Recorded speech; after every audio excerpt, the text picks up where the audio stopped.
السلام علیکم ورحمۃ اللہ وبرکاتہ۔ وعلیکم السلام ورحمۃ اللہ وبرکاتہ۔ اویس بھائی کون سی کتاب پڑھ رہے ہیں؟ میں احادیث مبارکہ کی کتاب ریاض الصالحین پڑھ رہا ہوں۔ ماشاءاللہ، کس بارے میں احادیث پڑھ رہے ہیں؟ میں کھانے کے آداب کے متعلق احادیث مبارکہ پڑھ رہا ہوں۔ اویس بھائی مجھے بھی کھانے کے متعلق حضور علیہ الصلوۃ والسلام کی کوئی حدیث سنائیں۔ جی کیوں نہیں، حضور علیہ الصلوۃ والسلام نے کھانے کے متعلق ایک بہت ہی خوبصورت دعا ارشاد فرمائی۔ قال رسول اللہ صلی اللہ علیہ وسلم من اکل طعاما فقال الحمد للہ الذی اطعمنی ھذا ورزقنیہ من غیر حول منی ولا قوت۔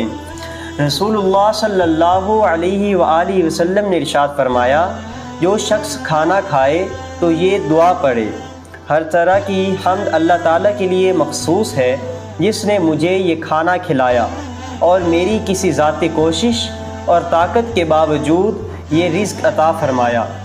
رسول اللہ صلی اللہ علیہ وآلہ وسلم نے ارشاد فرمایا، جو شخص بھی کھانا کھانے کے بعد یہ دعا پڑھے تو اس کے گزشتہ تمام گناہ معاف فرما دیے جاتے ہیں۔ ماشاءاللہ، انشاءاللہ اویس بھائی میں بھی یہ دعا ضرور یاد کروں گا اور کھانے کے بعد اس کو ضرور پڑھوں گا انشاءاللہ۔